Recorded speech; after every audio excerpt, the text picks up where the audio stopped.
और उस रात वही हुआ, हमारी खाने की पिकअप को रोका गया था पुलिस के द्वारा। हम उस खाने की पिकअप को लेने गए थे, नरेश जी भाई साहब आगे आगे थे और हम मात्र 10 लड़के भाई साहब के साथ थे और पूरी जो भीड़ थी उसको पुलिस ने पीछे रोक लिया था। जैसे हम खाने की पिकअप को लेने गए, वहां के एसपी ने भाई साहब को पकड़ा और भाई साहब को पकड़ के वो गाड़ी में बिठाने लगे। हम सब भाई साहब के लिपट गए और वहां पे उन्होंने हमारे पर लाठीचार्ज किया। लाठीचार्ज करने के बाद में वहां के माता, बच्चे, बुजुर्ग जो भी दिखा उनको, उनने हर सबके साथ उन्होंने जांच देखी। यहां तक कि जो उनके पुलिसकर्मी थे उनमें एक पुलिस वाला घायल हुआ था, उसका आपके सामने एक न्यूज वाले ने एक वीडियो बनाया होगा और वो वीडियो आपके सामने आया भी होगा। वो पुलिस वाला खुद कह रहा है कि उस रात नरेश मीणा को मारने का पूरा विचार था, लेकिन वहां से बच निकलने में हमारी पूरी टीम का अच्छा सहयोग था और गांव वालों का भी अच्छा सहयोग था। जो गांव वाले हमारे साथ बराबर से खड़े रहे और हमारा साथ दिया। साथियों, उसके बाद में जब भाई साहब को जेल पहुंचा दिया गया तो हमारी पूरी टीम ने सोचा, निर्णय लिया। भाई साहब ने कहा कि मेरे बच्चों को लेकर आप सभी गांव-गांव जाओ, पीले चावल बांटो और लोगों से अपील करो, लोगों से सहायता मांगो कि इसमें आप हमारी सहायता करें। सबसे पहले मीटिंग हुई चौथ का बरवाड़ा में, उसके बाद मीटिंग हुई नगर फोर्ट में, फिर हमारा जयपुर में विधानसभा घेराव करने का हमारा ऐलान था। साथियों, हम गांव में गए, गांव में हमको लोगों का अच्छा साथ मिला, अच्छा भरोसा मिला, लेकिन लास्ट में जब ये मूवमेंट चलाया जा रहा था तो हमारे एक एक जो टीम के जो मेन साथी थे उन सभी के चुन चुनकर पुलिस हमारा पीछा करने लगी और पुलिस हमारे साथी को दबाने लगी।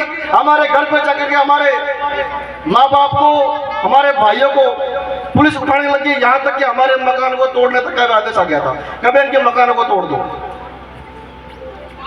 और लास्ट में जब सरकार की तरफ से जो हमारे साथ में जो कई जो बड़े लीडर हमारा साथ दे तो उन्होंने बोला कि भाई इसमें आप कैसे करके आप समझौते का रास्ता निकालो। कुछ बातें ऐसी है जो मैं आपको इस मन से बता भी नहीं सकता, कि कुछ बातें अगर भाई साहब के आने के बाद भाई साहब खुद ही बोले तो अच्छा रहेगा। कुछ बातें ऐसी भी थी, नेताओं ने हमसे कहा जो हमारे साथ में, हमारे साथ बराबर से हमारे साथ में थे, उन्होंने कहा कि आप इसमें समझौते के लिए रास्ता निकालो, समझौता ही लास्ट में भी समझौता होगा, उससे पहले भी समझौता होगा, लास्ट में आना आपको इसी बेंच पे पड़ेगा, समझौता आपको यही करना पड़ेगा। अब कई लोग बोलते हैं कि समझौता होने के बाद में आपको क्या मिला, तो मैं आपको ये बता दूं, समझौता होने के बाद में सरकार की तरफ से अगर मान लो हम सरकार के खिलाफ हम लड़ रहे हैं और सरकार हमको मुआवजा दे रही, इससे बड़ी कोई बात नहीं हमारे लिए। सरकार ने 30 लाख रुपए का मुआवजा दिया। अब कई भाई बोलते हैं मुआवजा कम मिला है, 30 लाख रुपए कम मिले, तो मैं आपको बता दूं कि 30 लाख रुपए कम नहीं मिले। ये समझौते में कई लोग घायल थे, उन घायलों ने जब हमने उनका मेडिकल मांगा, उनकी रिपोर्ट मांगी, तो वो लोग डरे हुए थे पुलिस से, उन लोगों ने उनकी मेडिकल रिपोर्ट दी नहीं। अगर वो मेडिकल रिपोर्ट देते तो ये मुआवजा कम से कम 50 लाख पहुंचता। उसमें से एक लेडी जो गंभीर रूप से अब भी घायल है, बेचारी वो चल नहीं पाती, उसका मुआवजा कम से कम 5 लाख मिलता। एक भाई का मेरे पास मैसेज आया खुद के पास, उसने बोला भाई मेरा पैर अब भी हड्डी से जुड़ी नहीं है, तो घायल वो 1 लाख रुपए मिले, उसके 1 लाख रुपए मिलते उसको। कम से कम 15 लोगों ने अपना मेडिकल नहीं दिया। अगर वो अपना मेडिकल देते तो मुआवजा बढ़ता कि नहीं बढ़ता, ये मुआवजा कम से कम 50 लाख पहुंचता ये मुआवजा। लेकिन उन लोगों ने उस टाइम पुलिस से डर के, या फिर कोई वजह रही होगी, कोई नेता उनको दबाया हुआ, या फिर किसी तरह कोई वजह रही होगी, उन लोगों ने अपना मेडिकल हमको दिया नहीं।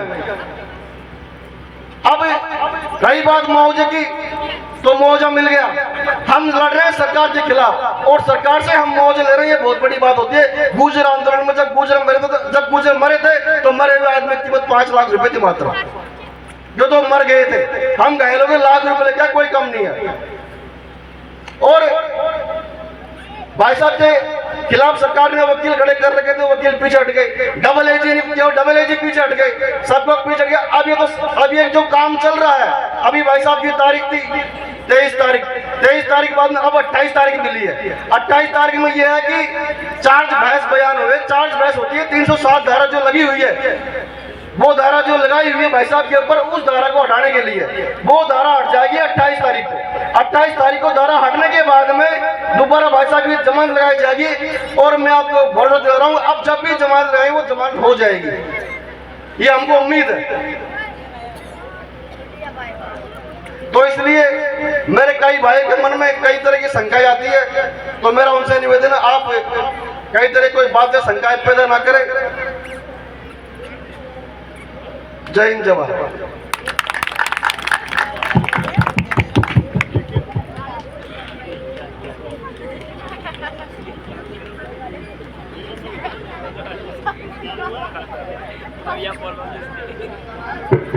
हेलो, देखिए अबरार भाई ने बहुत बड़ी बात बताई है, साथियों धैर्य रखना पड़ेगा, ये चीज हमने देखी है।